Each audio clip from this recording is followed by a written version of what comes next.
Terrorists, like all criminals, look at the world a little differently from you and me.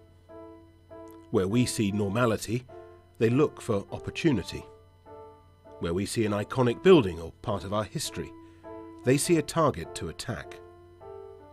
Where we see services to help us live our lives, they see a chance to disrupt them. Where we see somewhere bustling and busy, they see the opportunity to kill as many people as possible. So it's time we too looked a little closer.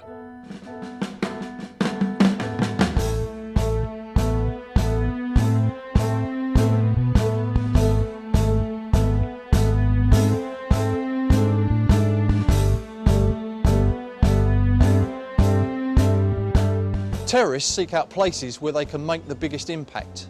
They often target open places where it's easy to move about unnoticed. A transport hub perhaps, or a busy shopping centre, or a football stadium. Places that attract large numbers of people, often crowded together.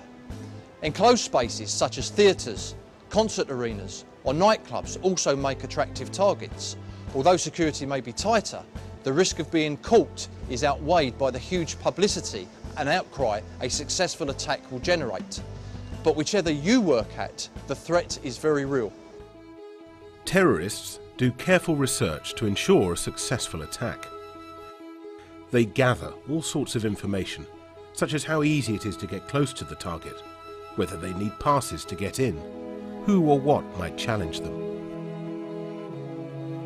They'll collect information when planning an attack, when the site is busiest, whether there are regular delivery times, what access there is for vehicles. And they'll pull information together and rehearse their plans, perhaps measuring or timing distances between entrances and exits.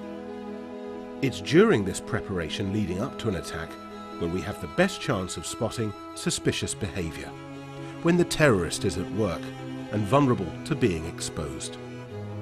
There is no profile for a terrorist, so you can't identify one by the way they look, their ethnicity, gender, age or clothing.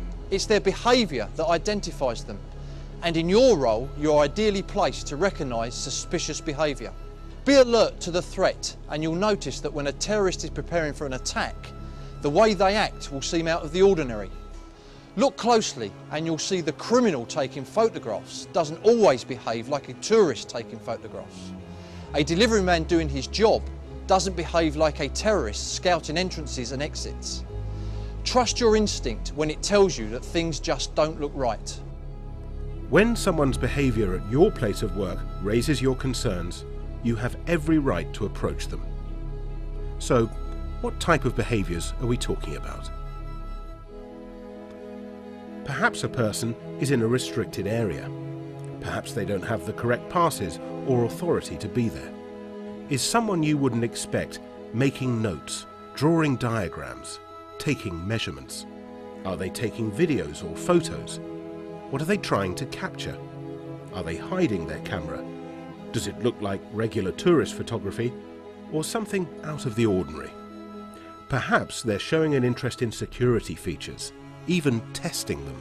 Maybe they're going out of their way to avoid being seen, hiding their face, wearing the wrong clothes for the weather, or even in disguise. And it's not just people on foot. Vehicles are used time and again by terrorists planning attacks. Be aware of vehicles parked out of place, left abandoned in restricted or sensitive areas, or maybe a vehicle retracing the same route. If it sounds like common sense, that's because it is, but you have to act on your suspicions, trust your instincts. It will help give you confidence if you've taken the time to understand what normal activity or behaviour looks like where you work, so you can identify what's out of the ordinary. Then, if something doesn't feel right, you need to investigate to understand the situation better. Then you can decide whether to report the matter. But approaching someone and asking them to explain their presence or behaviour could be uncomfortable for both of you. Have confidence and remember the purpose of your role. Be open with the person about why you're speaking to them. If you're clear, calm and polite, most members of the public will understand your concerns. And remember that if someone really is gathering information, carrying out what we call hostile reconnaissance, then approaching them shows that you and your colleagues are alert, and that could just be enough to deter a criminal or terrorist from continuing with their plans. Recognizing suspicious behaviour is one thing. Knowing what to do next requires a little more confidence. You need clarity. Having recognized behaviour that you feel is suspicious, you now need to understand the situation and decide whether your instinct is correct. Listen to an example and think about how this security guard tries to understand the man's motives for his behaviour. Good morning, sir. Morning. How are you today? I'm fine, thanks. So? Not too bad, thanks. I'm part of security here, and I'd just like to ask you a few questions as to the purpose as to why you're here, sir. Why? I noticed you've been here since about 11:30. You've been taking some notes, and you've been coming in and out of entrances. What's the reason for your visit here, sir? I'm here to visit a colleague. A colleague. And who would that colleague be, sir? His name's John. John who? Simons. John Simons. Have you been here before, sir? No, it's my first time.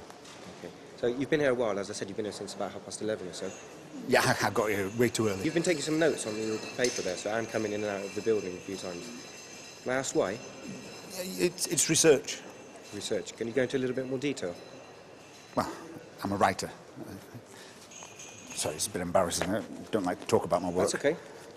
It's no problem. So the gentleman, which floor does he work on, sir? I've no idea. You have no idea. So, and your appointment is at? We were meant to meet at 1 o'clock. You meant to be one. So you've got about 15 minutes or so, yeah? But you've been here an awfully long time. Do you have a telephone number for the gentleman? I don't, I'm afraid, no. An email address? But that's on my computer at home. We've just been conversing by email. But you've been here since about 11:30. As I say, I like to leave extra time. How did you know how long I've been here? So we're part of security here. Yeah, but I don't see any cameras, which is unusual for a place like this. No. I can't go into too much detail, but the security is very important here. But as I said... So there's more than one of you then?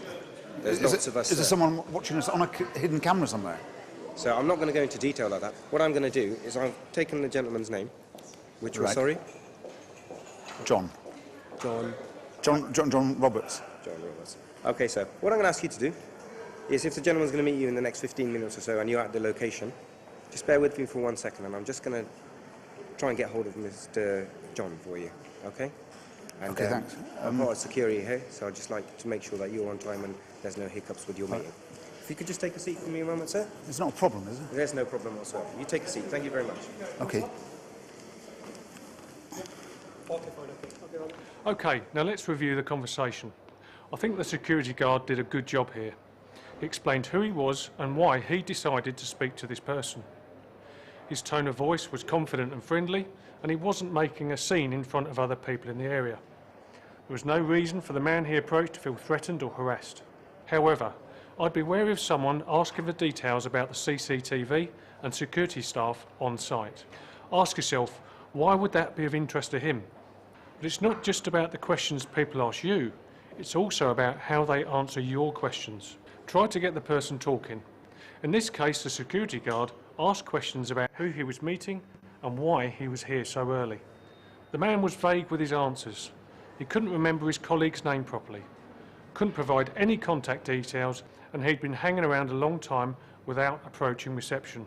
In addition, the lack of details in his responses meant for me that the story was unconvincing. What was now crucial was that the security guard went away and verified his story. Reporting any suspicion is very important.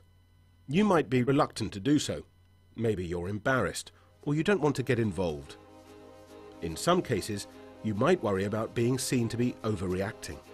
It's recognised that we're in a unique position to guard against the threat from terrorism.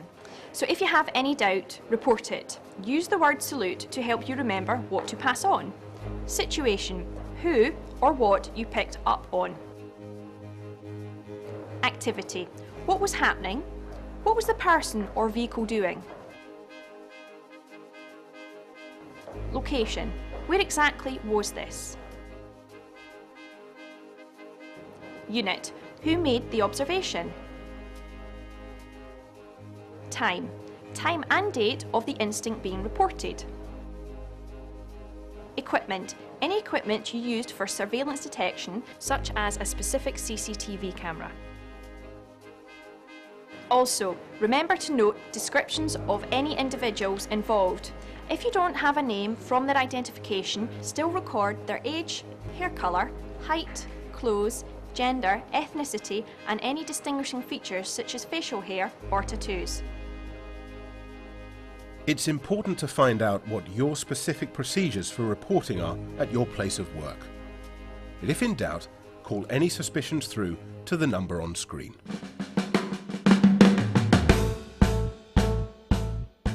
Have the confidence to make the right decision. Follow that simple process of recognising, understanding and reporting. It will help to protect the places where we live and work. You will make those places safer for all of us. Now, there's 3 things you can do to start this process. First, consider what ordinary behaviour looks like at your place of work. How do you expect people to be dressed or to behave? Would they be alone? What activities would you expect them to be carrying out? Do this and it will be easier to recognise suspicious behaviour. Secondly, you need to understand someone's behaviour. What details can you obtain by asking questions? What excuses can they give you? What questions can you ask to test the plausibility of those excuses? And finally, know your reporting procedures.